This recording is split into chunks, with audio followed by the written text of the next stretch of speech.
Morning छात्रों। आज का हमारा कॉन्सेप्ट जो है बहुत ही महत्वपूर्ण है, अभिक्रिया का वेग नियम या वेग समीकरण। छात्रों, अभी हमने पिछले वीडियो में हमने आपको बताया था कि कैसे अभिक्रिया की दर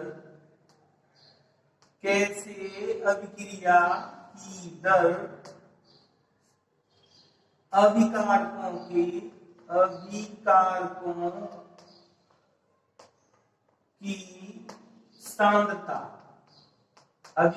की सांद्रता पर निर्भर करती है। अभिकारकों की सांद्रता पर निर्भर करती है।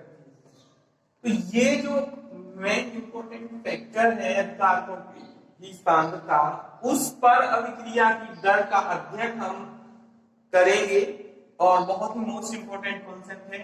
तो यहाँ पर ये जो व्यंजक है, एक प्रकार से अभिक्रिया का जो वेग नियम का कॉन्सेप्ट है, जिसे हम वेग समीकरण भी कहते हैं, उसके लिए हमें पहले ये समझना जरूरी है कि अभिक्रिया की दर, पिछले वाली वीडियो में हमने देखा कि अभिक्रिया की दर अभिकारकों की सांद्रता पर निर्भर करती है।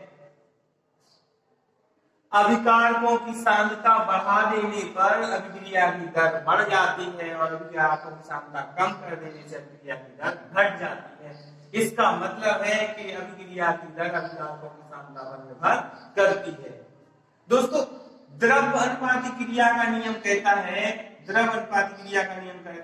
यदि कोई अभिक्रिया A plus B gives product हो, यदि कोई अभिक्रिया A plus B gives product हो, तो अभिक्रिया के द्रव अनुपाती क्रिया के नियम से द्रव अनुपाती क्रिया के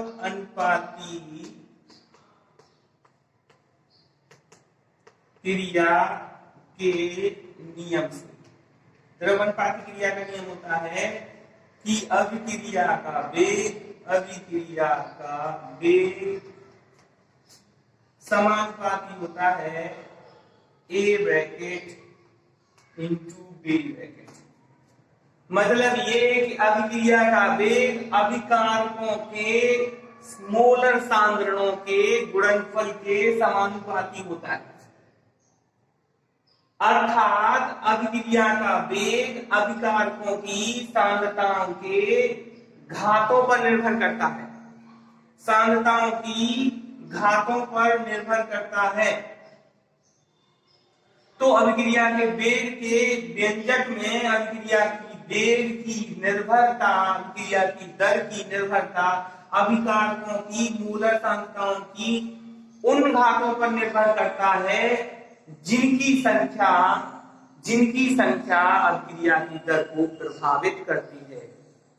अर्थात हम कह सकते हैं कि अभिक्रिया की दर, अभिक्रिया का वेग सिर्फ अभिकारकों की उन घातों की संख्या पर निर्भर करता है जिन अभिकारक अणुओं की सांद्रता में परिवर्तन होता है, जिन अभिकारकों की सांद्रता में परिवर्तन होता है, उन अभिकारक अणुओं की सांद्रता की घातों पर निर्भर करती है। तो हम अभिक्रिया के वेग का व्यंजक या वेग की नियम का जो डेफिनेशन है वो हम कुछ इस तरह से लिख सकते हैं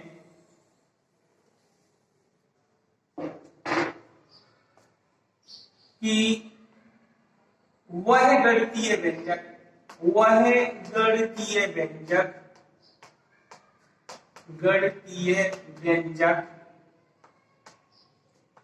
जो अभिक्रिया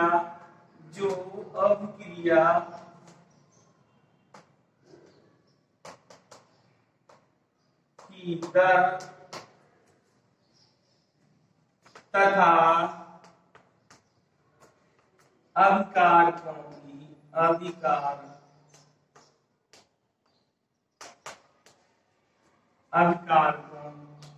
की सांद्रता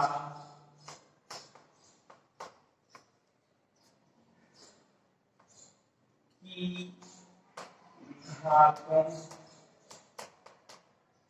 के बीच संबंध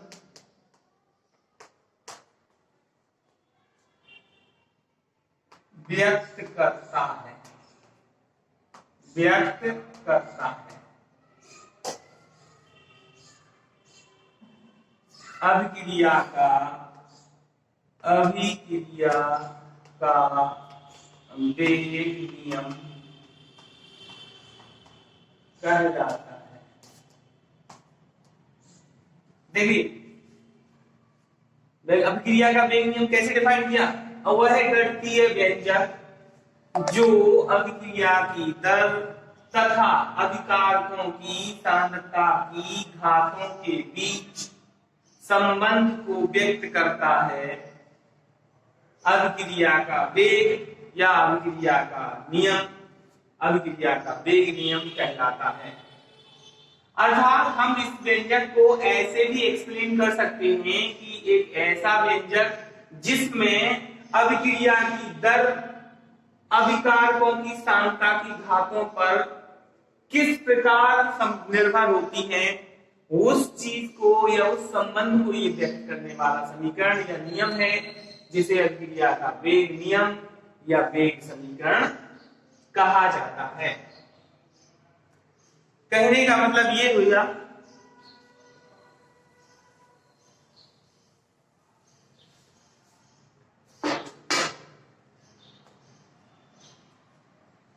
कि कोई सामान्य अभिक्रिया, कोई सामान्य अभिक्रिया A प्लस B गिव्स उत्पाद, A प्लस B गिव्स उत्पाद हो तो द्रव अनुपाती क्रिया के नियम से, तो द्रव अनुपाती क्रिया के नियम से अभिक्रिया की दर समानुपाती A ब्रैकेट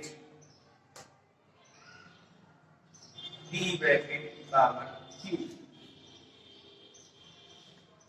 और दर is equal to K A bracket की power P into B bracket की पावर Q, जहां के एक नियतांक है जिसे वेग स्थिरांक कहते हैं, जिसे वेग स्थिरांक कहते हैं।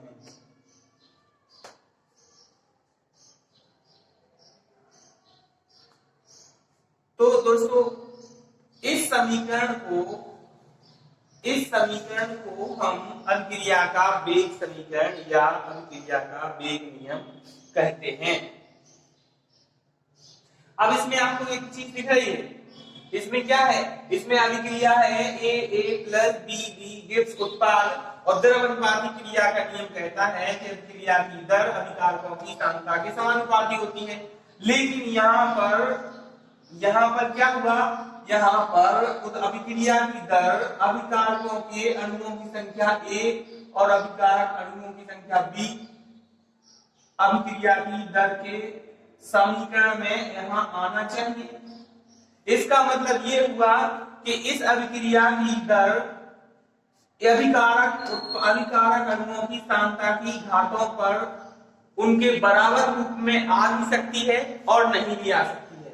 अर्थात इसका तात्पर्य ये भी हुआ कि किसी अभिक्रिया की संतुलित समीकरण देख करके उस अभिक्रिया की दर ज्ञात नहीं की जा सकती है, उस अभिक्रिया का वेग नियम नहीं लिखा जा सकता है। यहाँ पर हम ऐसा कह सकते हैं कि A is equal to P, B is equal to Q, but sometimes A is not equal to P, B is not equal to Q। मतलब ये कि यहाँ पर ए अभिकारक अणुओं की संख्या और यहाँ अभिकारकों की सांद्रता की घात पी, ए और पी के मान बराबर हो भी सकते हैं और ये मान कभी कभी किसी अभिक्रिया के लिए समान नहीं भी हो सकते हैं। तो इससे हमें ये पता चलता है किसी अभिक्रिया की दर अभिकारकों की सांद्रताओं की घातों पर निर्भर करती है। ये उनके अभिकारक अणुओं की संख्याओं के बराबर भी हो सकती है और ये उनके बराबर नहीं भी हो सकती है। तो दोस्तों अभिक्रिया की वेग नियम या उसका वेग समीकरण ज्ञात करने के लिए ये समीकरण प्राप्त हुआ है जो ये व्यक्त करता है कि कैसे एक अभिक्रिया की दर अभिकारकों की सांद्रताओं पर निर्भर करती है। अभिक्रिया की दर अभिकारकों की सांद्रताओं की घातों पर निर्भर करती है, अर्थात अभिक्रिया की दर अभिकारकों की सांद्रताओं के समानुपाती होती है। दोस्तों नेक्स्ट वीडियो में अपन जानेंगे कि अभिक्रिया के वेग नियम और वेग समीकरण के माध्यम से कैसे हम अभिक्रिया की कोटि और अभिक्रिया की आणविकता की चर्चा करते हैं, कैसे एक अभिक्रिया की कोटि फाइंड होती है वेग नियम की सहायता से, और पढ़ेंगे कि कोटि के आधार पर अभिक्रिया की कोटि के आधार पर अभिक्रियाएं कितने प्रकार की होती हैं और उनके वेग स्थान के जो मात्रक हैं वो कैसे कैसे हम फाइंड कर सकते हैं। तब तक के लिए धन्यवाद।